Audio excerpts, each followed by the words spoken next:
welcome to this episode of the Reset Podcast. I'm your host, Laura Mignot. This is part of my 29 Fits of Magic series where I interview 29 phenomenal Black women for 26 days in February. And today, I am very, very happy because I have the incredible Evan Seymour on the show today. And Evan is an amazing publicist, founder of the incredible group Black Women Entertainment, and so much more. I cannot wait to talk to her about all the cool things she's up to right now. Let's jump on in. Hey, Evan. Hi there, Laura. How are you? Thank you so much for having me on your show. This is so exciting. I'm so happy to have you on the show. It took us 2 years, I'm not going to lie, but that's okay. Like, we got you here. Fine. But I want to kick the show off with the first question. Well, the answers always are great, and I feel like yours are going to be hilarious. So, Evan, what's your all-time favorite job? Oh my gosh, that is such a hard question to answer because I've done everything from being a fifth grade writing teacher in New Orleans to being a global publicity lead at Apple TV Plus and a bunch of things in between.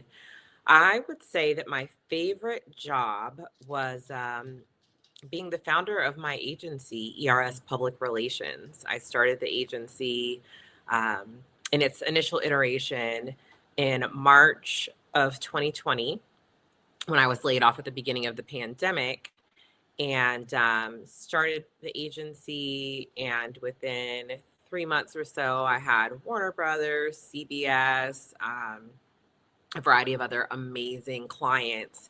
And so it was my first foray into entrepreneurship, and it was a great opportunity to learn so much about myself and about business, and to step into my power in a different way than I ever had before, because I was the boss. So yeah, that was my favorite role. I love how you just gloss over the legendary stuff that you're doing in the middle of a pandemic. They'd be like, and Warner Brothers. Ma'am, really? Yeah. I felt very, very fortunate. It was a big moment in my career to start the agency. And I did an initial round of new business development and sent emails to folks when I started the agency, but I really honestly didn't have to do that much outreach, but it was because of the relationships that I had developed up to that point. And my work spoke for itself. The relationships that I had were fantastic, and people wanted to see me win. And so I was able to scale more quickly than is usually the case. I stayed a solopreneur for the majority of the time that I had the agency, until I had Discovery as a client before they acquired Warner Brothers. And to secure that contract, which I was doing corporate communications work for them, I had to hire 2 additional folks for that. So that was also my first time scaling and hiring anyone. And a few months later, I ended up being offered an in-house role as an exec at Warner Brothers. And I thought that it would be really cool and fun and a great learning opportunity to be a studio executive. So I went and did that. And honestly, I think that were it not for my being laid off, quickly pivoting within a couple of weeks to starting my own agency, and the work that I did with my agency, I think that was a huge turning point in my career. I found myself being the direct point of contact with the SVPs and studio heads, and these people who maybe there would have been 1 or 2 layers in between me and them before. And so I think that work was instrumental in me being selected and reached out to for my first job as a studio exec. I love this story so much, and there's so much in here that you're leaving out. So I want to, because this doesn't happen by accident, Evan. Your fabulousness does not just roll off the tongue as if it was just a fantastic story. How did we get here? Like, how does one become a studio exec? What does that even mean for folks? Um, my path has been very circuitous, very, very um, seemingly all over the place, but really not.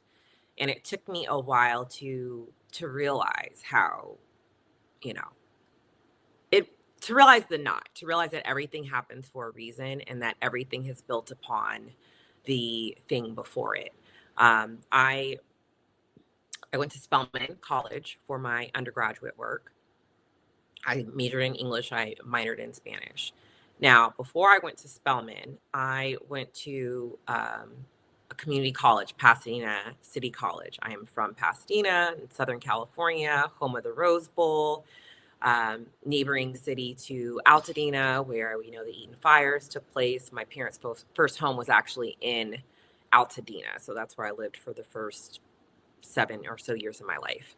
Anyhow, I went to Pasadena City College to start because, my mom let me know, hey, we don't have the money to send you to school. And it was senior year, and I was really upset with her. But I went there, and I got a scholarship from the school, and I got a little scholarship from Burger King that came with a coupon for a Whopper, which I did use eventually. But Pasadena City College, and then I transferred to Spelman. And that is important because while I was at Spelman, one of my professors, Beverly Tate, who I'm still very close with, she was my professor at PCC. And she called me one day and she said, hey, Evan, there is an internship at Tavis Smiley's show on PBS. This was years ago, obviously. I know I look young, but it was a long time ago. And you should apply. But the application was due like the next day, maybe 2 days later. And so I applied. One of my professors, he taught this class, African Diaspora in the World, was Dr. William Jelani Cobb, who I think now is the head of the journalism school at Columbia. Anyway, so I go to Dr. Cobb and I'm like, hey, I need you to write this letter of recommendation for me. It's due tomorrow. But he does it. No pressure. And I get the internship. And that was my first job, or my first internship in the entertainment industry, in journalism. And I went in, I had to do an in-person interview, and ended up talking to a couple of the producers for like an hour and a half. We're just chopping it up, talking about all sorts of things. And then they offered me the opportunity to be the intern who worked directly with Tavis. So of every cohort of interns, one person gets that opportunity. And I was the person who was selected. And so that was my initial experience in the world of broadcast. And had it not been for me starting at Pasadena City College, I likely would not have ever known about that opportunity. And had I not continued to cultivate that relationship with Professor Tate. So did that. And then went to USC for grad school, got a presidential scholarship, which was a full merit-based scholarship to USC. I only applied to the top 3 journalism schools at the time, which was Northwestern, USC, Southern California, and University of Maryland. So University of Maryland was number 3. It was the one that I didn't get into. I got into Northwestern and I got into USC. I decided to go to USC because I know, right? But I got a full ride, and who's saying no to that? Exactly. And I didn't have money like that. I didn't have a computer when I was in school. I was an English major and a Spanish minor, and I didn't have the money for a laptop. So I used to handwrite my papers, and then I would type them in the computer lab, email part of the draft to me, work on a friend's laptop, but I got it done. So it was huge. Like I also had a teaching assistantship while I was there, working at Annenberg News. So that was my first. So, I was managing the news desk. And then I ended up, oh, this is important actually. While I was in journalism school, I did a fellowship through the Fund for American Studies in political journalism so I was taking, was I taking economics and philosophy courses at Georgetown, and while also interning at the local Fox affiliate, which is very different than Fox News, to everyone. And then I had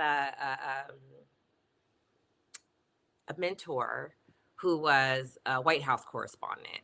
So I'm doing all this. Also, it's 2008. So this is like when, this is the Obama era. And so do that, have this amazing summer. I speak at the press club, which is the first time I've ever given a speech. Go back to school, have a gnarly bout of depression. I end up actually leaving grad school with like a 3.839 something early. Moved to New Orleans. I teach writing. I teach reading intervention. This is in 2009, so it's only a few years post Hurricane Katrina. And I do post-bac work in secondary education at Tulane. I also did a writing workshop curriculum at Teachers College, and like I said, I was teaching to, kids it was post Katrina, and we were writing stories and poems and essays and all sorts of things. Teaching is not my ministry. I ended up I taught for 4 years, and honestly, but not I still have relationships with some of my students. I loved writing, and I loved the workshop model, and writing these mentor texts, right? So to show my students different craft elements. So I end up moving back to LA because I want to focus on my writing. I work in a job that has nothing to do with writing for a short time. I am helping to coordinate this big fundraiser, meet the wife of a big time entertainment attorney. Sean Robinson was one of his clients. She was a host at Access Hollywood at the time. And then she was like, hey, I need an assistant. So, are you interested? And I was. And so I started with her right before the Emmys. So 2 weeks into that job, I was on the red carpet at the Emmys. Because of course. So what you said, I was thinking about the other day. Yeah. So my first job in broadcast journalism was at Access Hollywood, and that does not happen to anyone. Ever, except for you. Yeah, except for me. After a short bit of time, I ended up they created a role on the news team for me, because somebody was like, let me see your resume. And they were like, you did a journalism fellowship at Georgetown. You went to USC. Like, yeah, come here, come do this. And I ended up sitting next to someone who had been in my cohort at USC. And that was such an affirming moment for me because,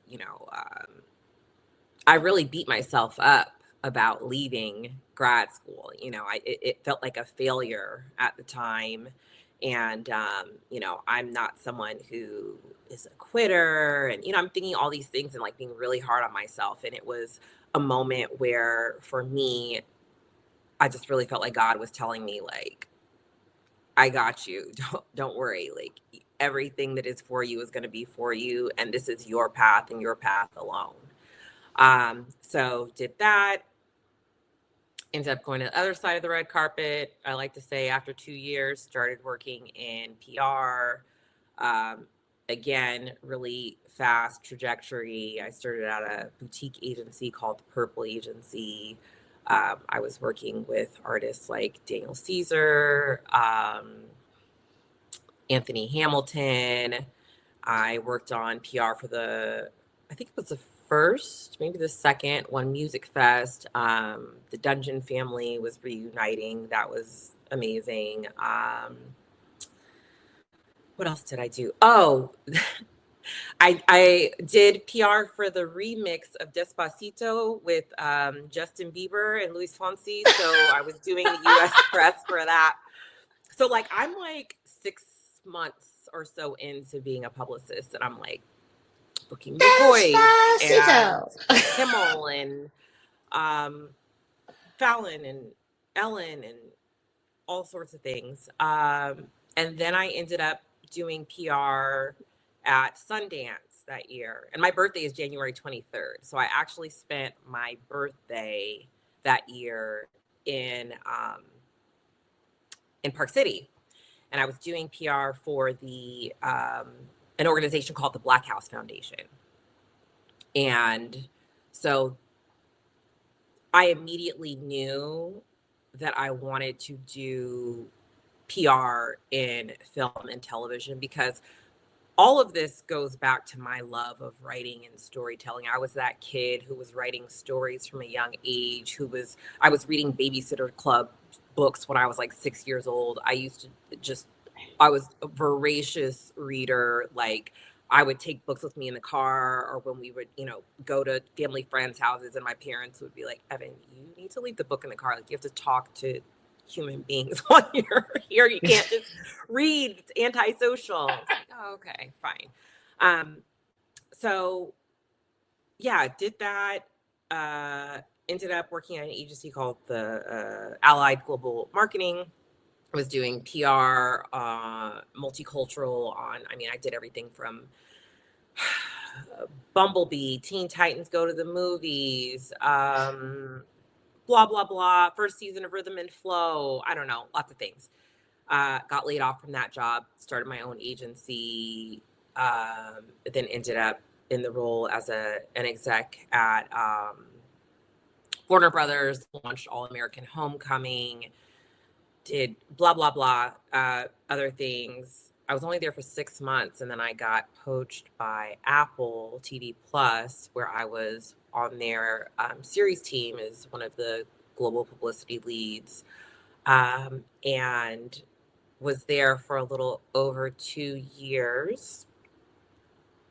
Worked on Monarch Legacy of Monsters, which is a Godzilla IP that had Kurt Russell in it.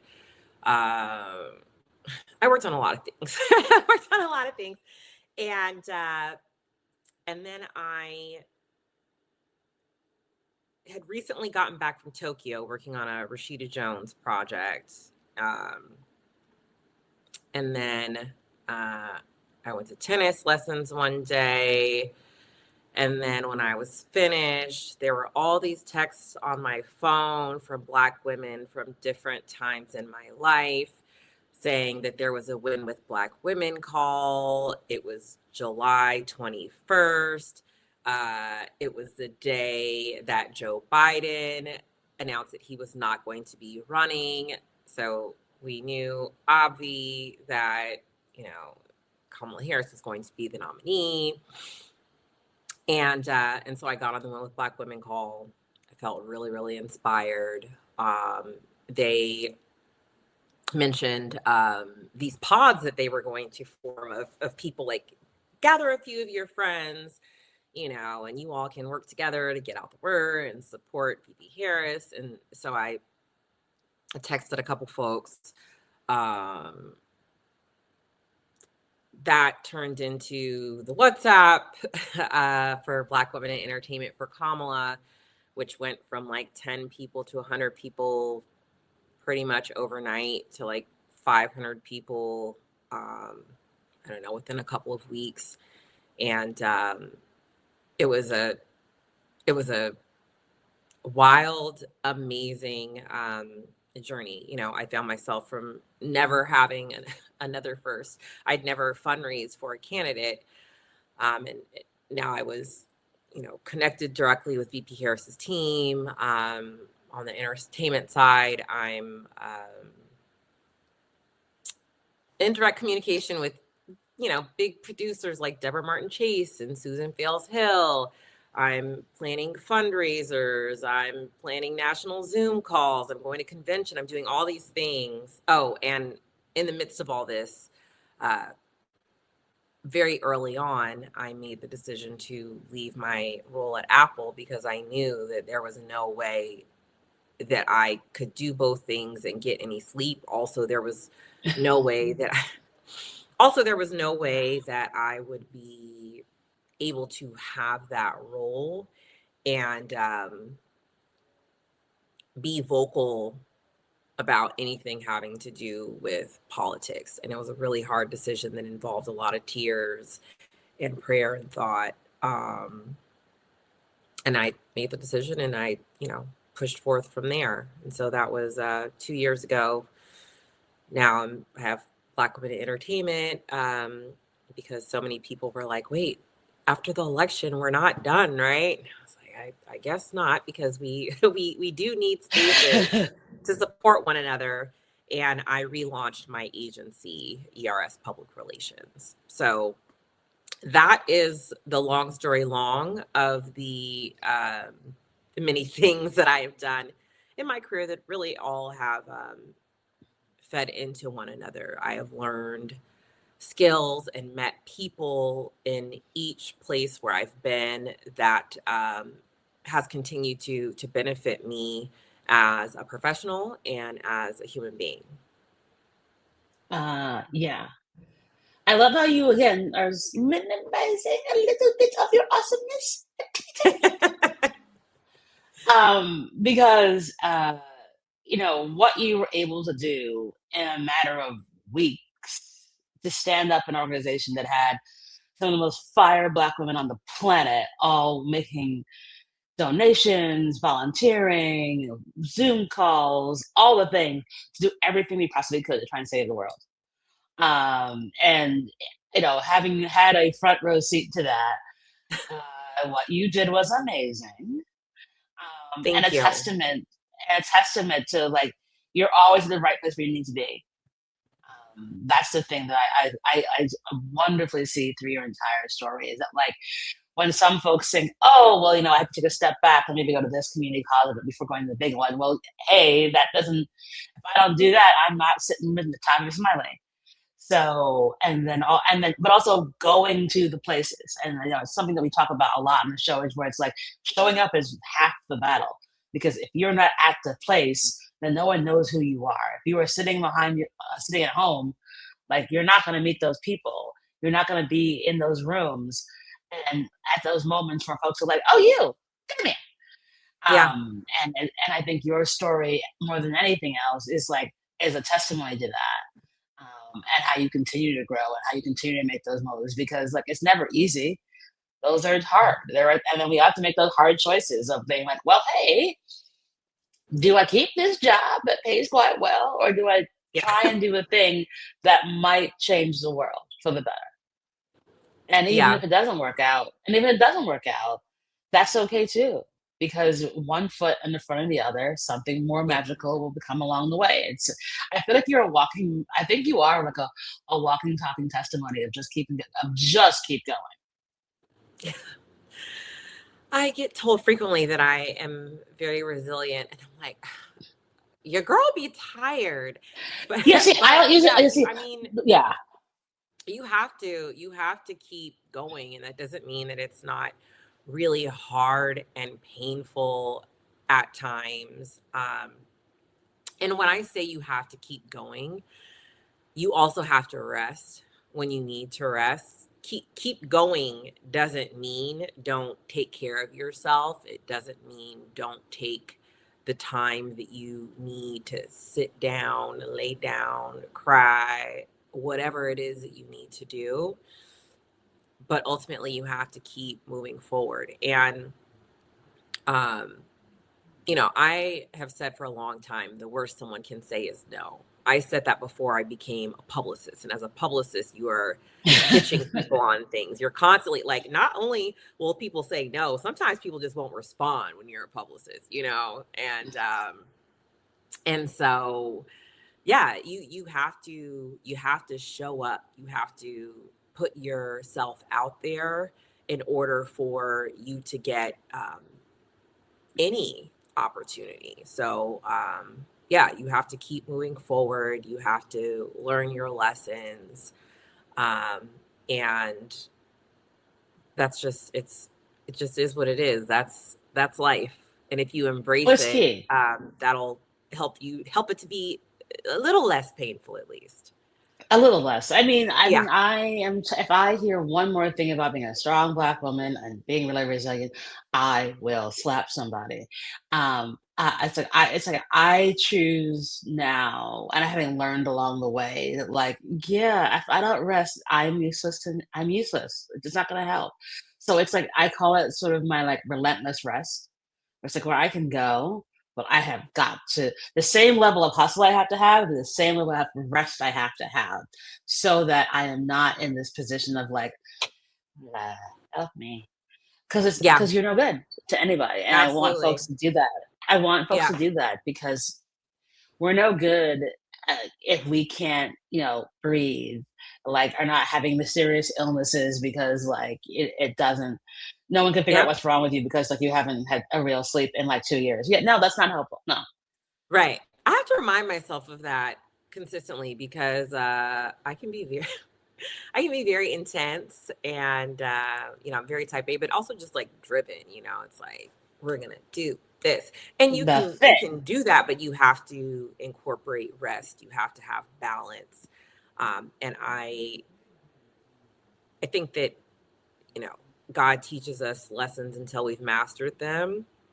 And we continuously get these pop quizzes to see, like, well, did you really learn that lesson? And that's one that, like, I don't, I'm still Right. mastering it. I'm really trying to like get better. But Laura, one of the things that is so important is having a strong community around you. And Drake made that song, No New Friends, whenever he made that song. And I think that's the dumbest thing ever. And it's just the No, it's antithesis Drake. of the way that I live my life. And, you and I met each other as a result of Black Women Entertainment for Kamala, as a result of our mutual Kamala, who connected the dots with us. And then you were 10 toes down from day one, and you were a producer on our two national Zoom calls, including our Different World reunion, and we had Auntie Maxine, and we had Congresswoman Sanders, and all sorts of Robin Thede, Deborah Martin Chase, so many people. But continuing to build community and cultivate relationships and pour into those relationships um, is an essential part of this human experience. It isn't. It is a theme that is really impactful this year, more than I want to say more than ever on the show because of obviously the world we are in today. But it is so important that you build community. And yeah, obviously Drake would say something terrible. No, no friends. That's why he is the way he is. But They not like us. because Listen, I'm from they're Cali, not, so they're not, I'm they're not like us. Same, New Yorker. We are all on Team Cedric's side. Um, but the thing is that the reason why it's so important to have community is because you can't ride this journey alone. And anyone who tells you that they are doing that is going to fail. And absolutely, it's not that it's just there's no way around it. Like, and community can look like so many different things. And absolutely. it doesn't need to be thousands of people. It doesn't need to be everyone has to be exactly the same. There's no nuance. I mean, nuance is the spice of life, and you want to be around folks who maybe you're all around a shared goal, but like you come at it from so many different ways that you each have something unique and special to offer, which is an imperative. It just is. Absolutely. And Absolutely. you know, when we were in the foxhole together, trying to save the world, like you saw the best of it. I mean, we saw the best of it because folks were just like, okay, this is crazy. Let's just go. All right, bet. And like, you know, you're on these calls with these like super senior people. You're like, what is my life? But like, Yeah, it was it it was a wild it ride. was it, I was a very I like what is where who are we talking to? Okay, great. You were there with Oprah and Kamala. Like it was like okay, like. But I think it was you know, and again, I think the ride is the story at all times when we think about those moments where it's like Yeah. no matter the outcome, like being able to build those bonds along the way, and like when you go through some things together, it bonds you together, like trauma bonding. Yeah. but like, but it's like, but I do think it also allows people to be vulnerable Yeah. and to learn from each other and create safety. And I think that safety is essential, especially right now, where folks Absolutely. are feeling all manner of things and need to be able to like talk to some people, feel okay, Yeah. and like know that things will be all right. Like that is a part of all of it. So I think it's just essential to try and keep those, you know, lines of communication open, check-ins, all that stuff. Yeah. Um, I think it's an essential piece that we have to do. And thinking about all that, Absolutely. like having gone through that amazing road that you've been on, why do you think you'd tell 18-year-old Evan?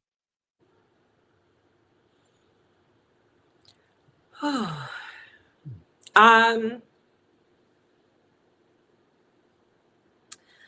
I think I would tell 18-year-old Evan, God,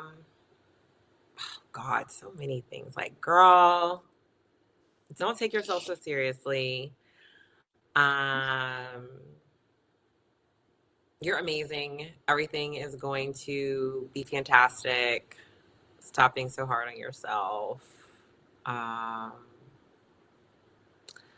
yeah, I think, yeah. I mean, I would have a lot of advice for her. Maybe be less of a turn-up queen in college. I don't know. Girl, why? I would have a No. I variety of mean, pieces of advice for. Oh, one thing that I haven't said is, you know, don't be scared to pursue your passions. And I say that because, you know, the thing that I have loved the longest is writing.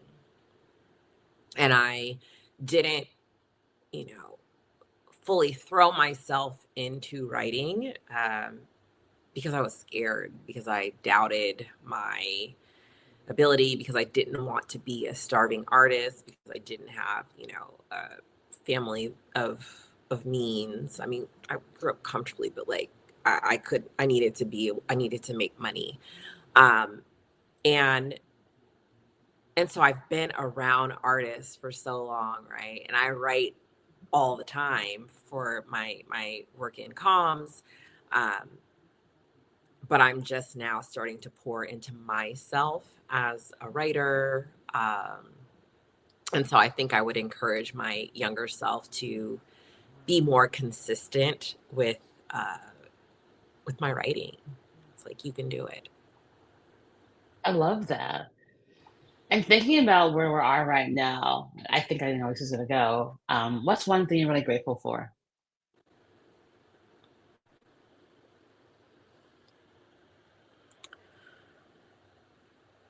My community. Yeah.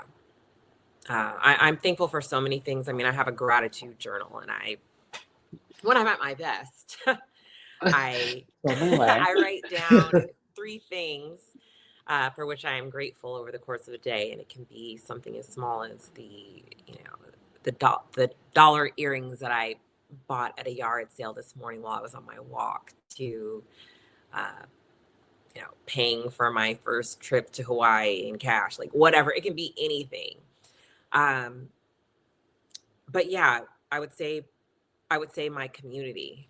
more than anything. You know, everyone from my mom, who is my biggest supporter and champion, to the folks in Black Women in Entertainment, just everybody who's part of my community, because I wouldn't be who I am, where I am, were it not for all of the people who have been there along the way through various phases of my life journey. I love that. That's good. That's a really good one.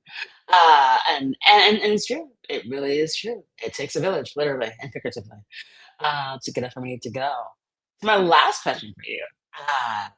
Do you have a give and or an ask of the audience? So the give could be his great book. The ask could be like, take care of yourself. Whatever you want it to be. Go. Ooh, a give or an ask. I